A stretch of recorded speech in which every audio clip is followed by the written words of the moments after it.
Buku Wahyu ini menerangkan tentang keadaan yang terjadi pada akhir zaman ini. Dan Yohanes menuliskannya. Dan firman Tuhan mengatakan ini akan segera terjadi dan harus terjadi. Tuhan sendiri memerintahkannya kepada Yohanes.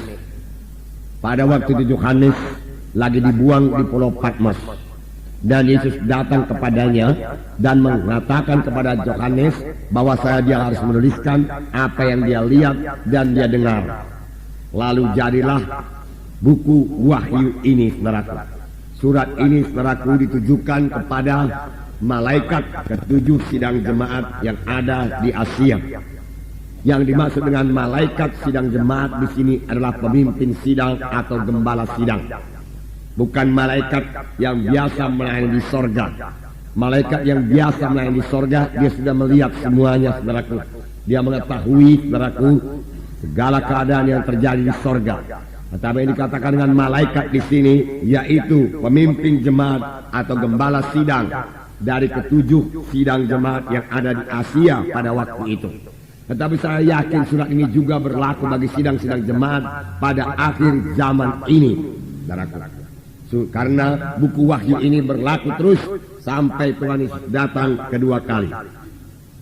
Nah, tiap-tiap gereja lokal, saudaraku, dipimpin oleh seorang hamba Tuhan, dipimpin oleh seorang gembala sidang yang bertanggung jawab kepada Tuhan. Jadi Tuhan bicara kepada gembala sidang itu. Tuhan bicara kepada malaikat sidang jemaat itu. Dia yang bertanggung jawab kepada Tuhan. Memang dia dibantu oleh tua-tua sidang dan pelayan-pelayan Tuhan yang lain, saudaraku, untuk menyampaikan maksud Tuhan kepada sidang tersebut, saudaraku. Dikatakan juga bahwasanya Tuhan Yesus berjalan-jalan di antara ketujuh kaki dian itu. Ketujuh kaki dian itu, saudaraku, adalah jemaat atau gereja lokal. Kita katakan sekarang dengan gereja lokal. Yaitu Tuhan Yesus berjalan-jalan di antara ketujuh kaki dian itu. Tuhan Yesus begitu eratnya, saudaraku, dengan gereja lokal. Bahkan Tuhan Yesus sebenarnya menyatu dengan gereja lokal itu. Pada waktu, saudaraku, Saulus menganiaya sidang jemaat, dia dalam perjalanan ke Damsyik untuk menangkap orang Kristen untuk dipenjarakan maupun untuk dibunuh. Di tengah jalan satu sinar menerpa Saulus, dan Saulus jatuh ke tanah. Dan terdengar satu suara yang berkata, "Saul, Saul, mengapa engkau aniaya aku? Siapakah engkau, Tuhan? Akulah Yesus yang engkau aniayakan." Bagaimanakah Saul bisa menganiayakan Tuhan Yesus? Tuhan Yesus sudah berada di sorga pada waktu itu. Tetapi begitulah Tuhan Yesus menyatukan dirinya dengan sidangnya. Yesus ada dalam sidangnya. Sehingga Tuhan Yesus berkata, "Akulah yang kau aniayakan. Memang yang kau tangkap adalah anak-anakku, yang kau penjarakan, yang kau bunuh adalah orang-orang Kristen. Tetapi sebenarnya perbuatanmu itu adalah perbuatanmu kepadaku. Aku yang engkau aniaya." Sampai sekarang pun demikian juga. Kristus begitu menyatu dengan sidangnya. Itu sebabnya sidangnya berkuasa. Itu sebabnya, saudaraku, pada waktu kita mengabarkan Injil, jiwa-jiwa, saudaraku, menerima keselamatan, bahkan menerima kesembuhannya. Mengapa? Karena Tuhan Yesus ada di tengah-tengah kita. Tuhan Yesus yang menyambut jiwa-jiwa itu. Sebenarnya lebih jauh lagi Tuhan Yesus yang membawa jiwa-jiwa itu. Saya yakin tidak ada orang yang kebetulan hadir dalam kebaktian-kebaktian Natal kita belakangan ini yang datang dengan kebetulan. Roh Kudus memimpinkan mereka datang karena Tuhan menghendaki mereka mendengarkan Injil.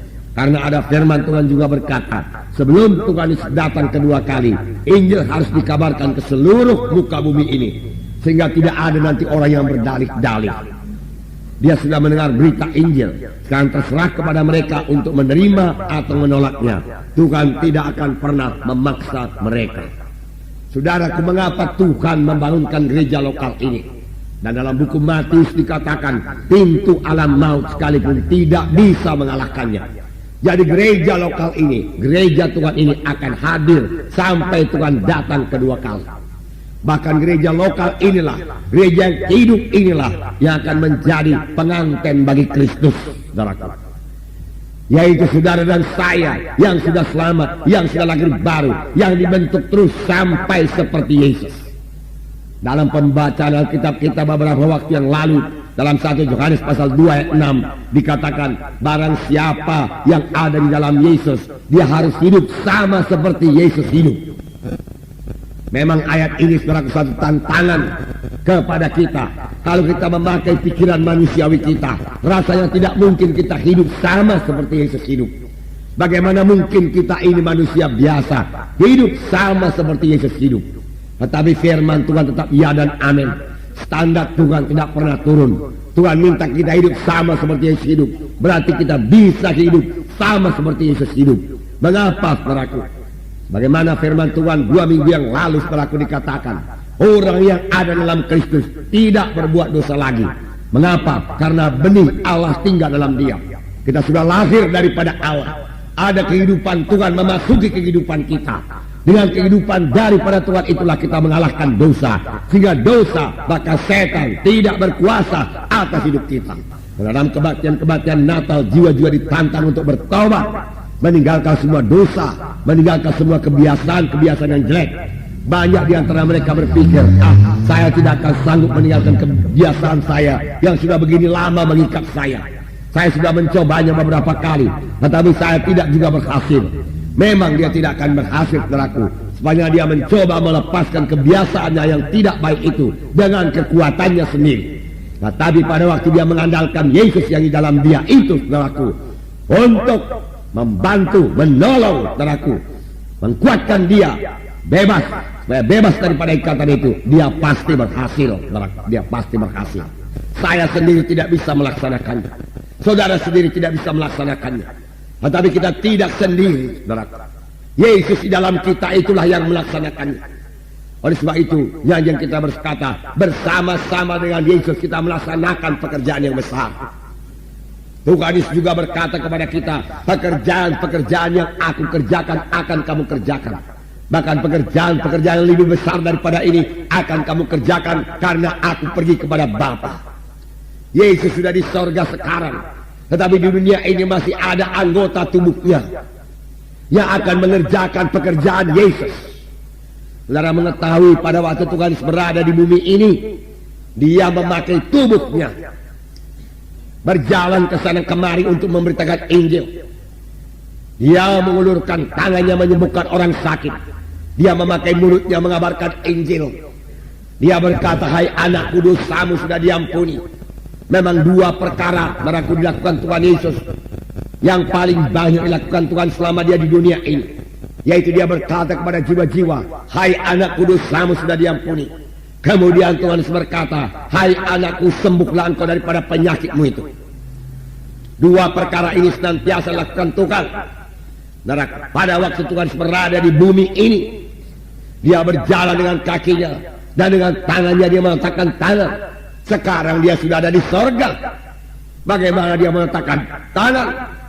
Bagaimana, saudaraku, dia berkata lagi, hai anakku, dosamu sudah diampuni atau mengajar?